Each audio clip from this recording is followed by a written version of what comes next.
Kolkata doctor ఇష్యూలో అనేక సంఘటనలు మనం జూస్తున్నాము. తాజాగా నిందితుడు ఎవరైతే ఉన్నారో అతను ముందు చంపానని, ఏం జేస్తారో చేసుకోండి అత్యాచారం జేశానని, ఆ తర్వాత నాకు సంబంధం లేదని, ఆ తర్వాత నేనొక్కడినే అని, కాదు ఇంకా ఉన్నారని ఇలా రకరకాలుగా చెప్పటం. దాని మీద లై డిటెక్టర్ టెస్ట్‌లకి వెళ్ళాలి అని చెప్పేసి కూడా డిసైడ్ చేశారు. అసలు లై డిటెక్టర్ టెస్ట్‌లు ఎప్పుడు చేస్తారు?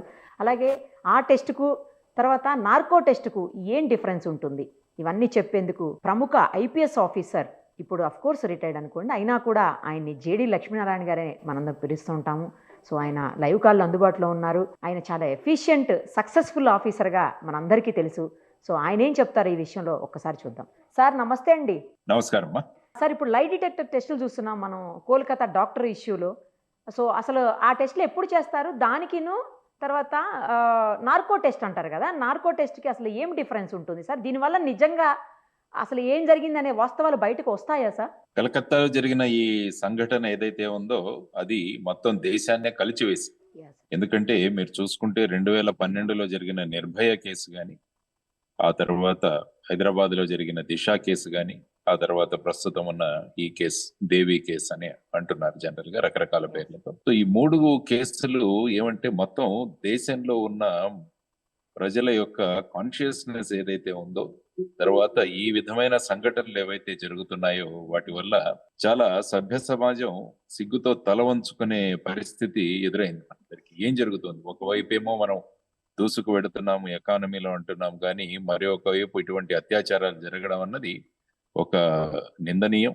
ఇందులో ఎవరైతే ఇన్వాల్వ్ అయ్యి ఉన్నారో వాళ్ళందరి మీద చర్యలు తీసుకోవాలి.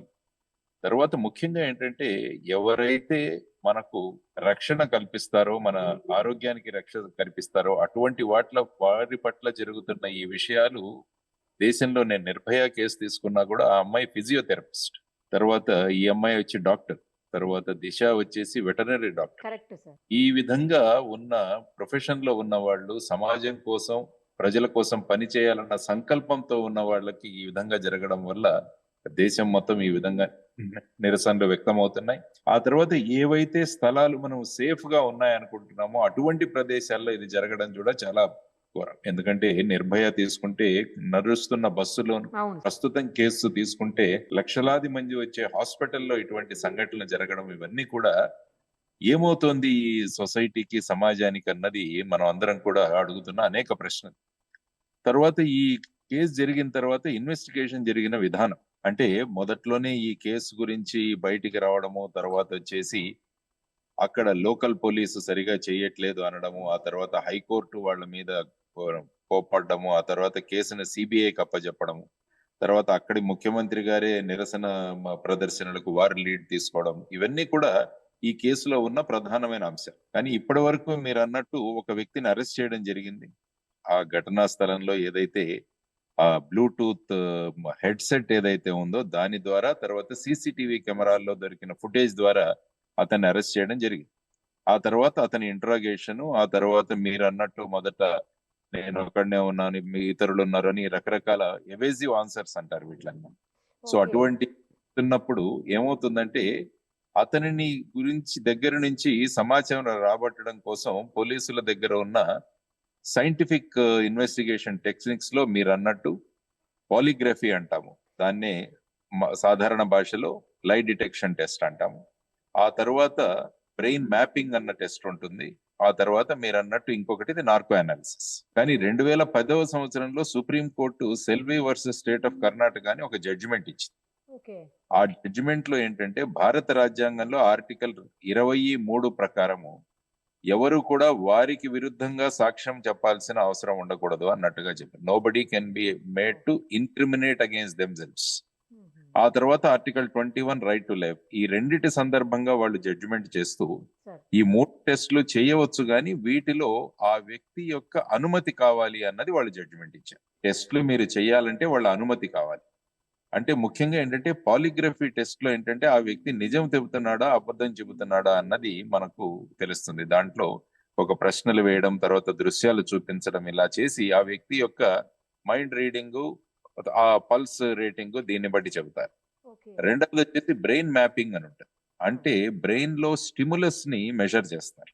తర్వాత మూడవదొచ్చేసి నార్కో అనాలిసిస్. అంటే ఏం చేస్తారంటే ఆ వ్యక్తికి అంటే ఒక మత్తు మందులాగా అండర్ కంట్రోల్ ఇస్తూ ఆ వ్యక్తిని ట్రాన్స్ లో వెళ్ళేటట్టు చేసి ఆ సందర్భంగా అతని దగ్గర నుంచి మనం సమాచారం రాబట్టడానికి ప్రయత్నిస్తాం. ఎందుకంటే ఒక వ్యక్తి రకరకాలుగా సమాధానాలు చెబుతున్నప్పుడు ఆ వ్యక్తిని ఒక కన్క్లూజివ్ సైడ్ గా తీసుకురావచ్చే సందర్భంలో ఈ విధమైన టెస్టులు మనం ఉపయోగిస్తున్నాం. కాబట్టి అక్కడ కోర్టు పర్మిషన్ తో ఈ టెస్టులు కండక్ట్ చేస్తున్నారని చెప్పారు. ఆ తర్వాత నా దృష్టిలో ఈవెన్ నార్కో అనాలిసిస్ కూడా చేయాలి ఈ కేసులో ఖచ్చితంగా. ఎందుకంటే నిజాలు రాబట్టాలి, దీని వెనకాల ఎవరున్నారని తెలియాలి.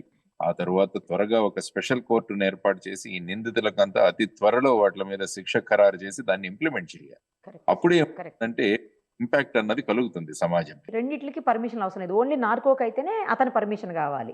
లేదమ్మా, మూడిటికి కావాలి కావాలా సార్? ఓకే. ఏ టెస్టులు, ఈ అన్ని టెస్టులు చేయడానికి. ఎందుకంటే ఈ సందర్భంగా అతని విరుద్ధంగా అతను మాట్లాడడానికి, అతని విరుద్ధంగా అతను సాక్ష్యం ఇవ్వడానికి మనం ప్రేరేపిస్తాం. ఓకే. దానికోసం ఇది ఆర్టికల్ 23కి విరుద్ధంగా వెళుతుంది. కాబట్టి ఆ సెల్వి జడ్జిమెంట్ లో సుప్రీంకోర్టు ఏమన్నదంటే, కేజీ బాలకృష్ణన్ గారు చీఫ్ జస్టిస్ గా ఉన్నప్పుడు వారు ఇచ్చిన జడ్జిమెంట్. సో ఆ సందర్భంగా ఈ 3 టెస్టులకి కూడా కన్సెంట్ అన్నది తీసుకోవాలి అన్నది. ఈ కేసులో ఖచ్చితంగా తీసుకుని ముందుకు వెళ్తూ ఉంటారు. సార్ కన్సెంట్ మరి వాళ్ళ మీద వాళ్ళు అగైనెస్ట్ గా చెప్పుకోవడానికి కన్సెంట్ ఇస్తారా సార్? ఇవ్వరు కదా వాళ్ళు. అంటే ఈ సందర్భంగా ఇచ్చినట్టు తెలుస్తుంది. సాధారణంగా మీరు అన్నట్టు అదే లైట్ సార్. వెళతారు కాబట్టి కన్సెంట్ అన్నది. జనరల్ గా ఏమవుతుందంటే లైట్ డిటెక్షన్ తర్వాత ఈ బ్రెయిన్ మ్యాపింగ్ లో ఏ విధమైన కెమికల్స్ గానీ ఏవి శరీరంలోకి ప్రయోగించారు. ఓకే. ఓకే. మళ్ళీ ఆ లీడ్స్ అవన్నీ పెట్టి బ్రెయిన్ కి తర్వాత పల్స్ కి ఇవన్నీ పెట్టి అక్కడ మెజర్మెంట్స్ చేస్తారు. సార్. అదే నార్క్ అయితే ఏమవుతుందంటే వారికి డ్రగ్ ఇండ్యూస్ చేస్తారు. అంటే బాడీలో డ్రగ్ ఇండ్యూస్ చేసి అతన్ని సెమీ కాన్షియస్ స్టేట్ లో తీసుకువెళ్ళి అతని చేత విషయాలు చెప్పించడానికి మనం ప్రయత్నం చేస్తాం. సార్ ఇప్పుడు మీరు చూసిన కేసెస్ ఉంటాయి కదా, ఇంతకుముందు చూసుంటారు కదా, అలాంటి వాటిల్లో నిజంగా ఇలా లైట్ డిటెక్టర్ టెస్ట్ కానీ బ్రెయిన్ మ్యాపింగ్ కానీ నార్కో టెస్ట్లు కానీ చేసినప్పుడు నిజాలు వస్తాయా సార్ బయటకు అసలు? ఒక టెర్రరిస్ట్ కేసులో మేము చేసాం. నేను బాంబేలో దీంట్లో యాంటీ టెర్రరిస్ట్ వాళ్ళలో ఉన్నప్పుడు సార్. ఒక ఎల్ఈటి లష్కర్ ఈ తైబా మాడ్యూల్ పట్టుకున్నాం. అందులో ఈయన వ్యక్తి ఎవరైతే కశ్మీర్ టెర్రరిస్ట్ తో లింక్ పెట్టుకొని అతను వచ్చి ఇక్కడి లోకల్ ఔరంగాబాద్ ఈ ప్రాంతంలో ఉన్న టెర్రరిస్ట్ ట్రైనింగ్ ఇస్తున్నాడో యంగ్స్టర్స్ కి, ఆ వ్యక్తి దొరికి అతను కూడా ఇంట్రాగేషన్ టైంలో అనేక విషయాలు చెప్పలేదు. ఓకే. సో సందర్భంగా అతన్ని నార్కో అనాలిసిస్ చేశాము గుజరాత్ ఫోరెన్సిక్ సైన్స్ ల్యాబ్ లో పర్మిషన్స్ అవి తీసుకొని. ఆ సందర్భంగా కొన్ని విషయాలు మనం బయటికి తీసుకురావచ్చు. అది ముఖ్యంగా ఎవరి మీద ఆధారపడి ఉంటుందంటే ఎవరైతే డాక్టరు ఆ డ్రగ్ అడ్మినిస్టర్ చేస్తారో అది చాలా కేర్ఫుల్ గా. ఎందుకంటే అటు టోటల్ గా ఈ సర్జరీస్ చేస్తున్నప్పుడు అనెస్థీషియా ఇచ్చినట్టు కాదు, తర్వాత టోటల్ గా అతని కంట్రోల్లో కూడా ఉండకూడదు. ఈ రెండిటి మధ్యలో ట్రాన్స్ లోకి ఆ వ్యక్తిని తీసుకెళ్ళాలి. దానికోసం అతి జాగ్రత్తగా ఆ డోసేజ్ ఇచ్చుకుంటూ ఆ వ్యక్తి ఏ విధమైన స్థితిలో ఉన్నాడని చెప్తూ తర్వాత మనం ఆ వ్యక్తిని ఇంట్రాగేట్ చేస్తూ ఉన్నప్పుడు కొన్ని విషయాలు మనం బయటికి తీసుకురావచ్చు. అది ఒక అప్రూవ్డ్ సైంటిఫిక్ టెక్నిక్ ఇది. సో దాన్ని కరెక్ట్ గా అడ్మినిస్టర్ చేసి కరెక్ట్ గా మనం చేయగలిగితే నిజాలను మనం బయటికి రాబట్టచ్చు. అంటే సార్ మనం చెప్పాలి అనుకుంటే చెప్తాము, చెప్పకూడదు అనుకుంటే చెప్పం కదా. బ్రెయిన్ మన మాటే కదా సార్ వింటుంది. బ్రెయిన్ ని మనం ఎట్లా మార్చగలదు? లైట్ డిటెక్టర్ లో కానీ లేకపోతే బ్రెయిన్ మ్యాపింగ్ లో కానీ? అది నాకు అర్థం కావట్లేదు. ఎందుకంటే ఏమవుతుందంటే బ్రెయిన్ మనకి ఆలోచించి చెప్తుంది కానీ హృదయం ఆలోచించి చెప్పదు. కాబట్టి ఈ టెస్టుల్లో అంటే సడన్ గా ఏదైనా ఒక పిక్చర్ చూపించాం. ఫర్ ఎగ్జాంపుల్ ఈ పర్టికులర్ కేసులో ఇతనితో పాటు ఈ వ్యక్తి కూడా ఉన్నాడన్న సంశయం మన దగ్గర ఉంది. డౌట్ ఆ వ్యక్తి పిక్చర్ ని సడన్ గా మనం కంప్యూటర్ మీద చూసినప్పుడు మన బాడీ మైండ్ రియాక్ట్ అవుతుంది. ఇప్పుడు మన pulse, heart rate, breathing rate ఇవన్నీ కూడా మారుతాయి. వాటిని మెజర్ చేస్తాం. అంటే నార్మల్ గా మిమ్మల్ని ప్రశ్న వేశాను, మీ నాన్నగారి పేరేంటి, మీ అమ్మగారి పేరేంటి అడిగినప్పుడు మీ పల్స్ రేట్ వేరేగా ఉంటుంది. అవును సార్. సడన్ గా ఇటువంటి పిక్చర్ ని చూపించినప్పుడు ఏమంటే పల్స్ రేట్ మారిపోతుంది. దాన్ని బట్టి ఈ వ్యక్తి నిజం చెబుతున్నాడా అబద్ధం చెబుతున్నాడా అన్నది మనం లాగొచ్చాం. కొన్ని పిక్చర్స్ ఇట్లా చూపిస్తారు, ఇంకేం చూపిస్తారు సార్?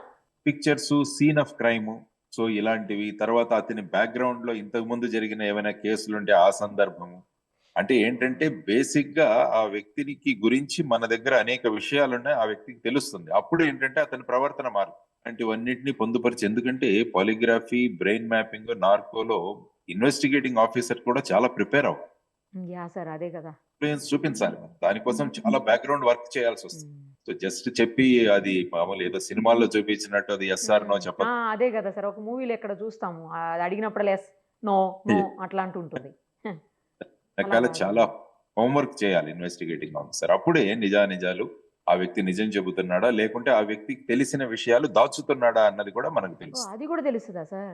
ఓకే. అంతే కదా, ఎందుకంటే అది అడిగినప్పుడు మళ్ళా నాకు తెలియదు అంటాడు. అది చూపించినప్పుడు అతని పల్స్ రేటు వీటిలో మార్పు రావచ్చు, కానీ అతను ఏంటంటే డినై చేస్తాడు ఇతను నాకు తెలియదు అని చెప్పి. ఫర్ ఎగ్జాంపుల్ అప్పుడు ఏమవుతుందంటే ఇతనికి తెలుసు కానీ నిజం చెప్పట్లేదు అన్నది మనం కన్క్లూడ్ అవ్వచ్చు. ఈ టెస్ట్లు ముందుకు నడుస్తాయి. ఓకే. అంటే సార్ ఇప్పుడు టెక్నికల్‌గా అంతా రెడీ చేసుకొని మెడికల్ పరంగా కూడా అన్నీ రెడీగా పెట్టుకున్న తర్వాతనే ఈ టెస్ట్ చేస్తారు అంతే కదా? అక్కడ తెలుస్తది మనకి. ఎందుకంటే బ్రెయిన్ పాలిగ్రఫీలో కూడా ఏ క్వశ్చన్లు అడగాలి, ఏవి చూపించాలనేవి కూడా మనం చేసుకొని అన్ని సిద్ధం చేసుకొని మనం రావాలి. సైకాలజిస్టులు కూడా ఉంటారు వాళ్ళతో పాటు, ఓకే. ఇన్వెస్టిగేట్ ఉంటారు. సో ఆ తర్వాత ఇప్పుడు నార్కోకు వెళితే బేసిక్ గా డాక్టర్స్ కూడా ఉంటారు, అనెస్థెటిస్ట్. ఒక హాఫ్ డే పట్టేస్తదేమో సార్ ఈ కార్యక్రమం మొత్తానికి అసలు నార్మల్‌గా. ఒక్కొక్కసారి వాళ్ళు రియాక్ట్ అవ్వరు, దానికోసం మళ్ళీ నెక్స్ట్ డే చేయాల్సి వస్తుంది. అది ఒక పెద్ద ప్రాసెస్. సార్ ఇప్పుడు ఇది ప్రూవ్ అయిపోతే ఎంత శిక్ష పడే అవకాశం ఉంటుంది సార్? అదొక్కటి చెప్పండి ఫైనల్‌గా.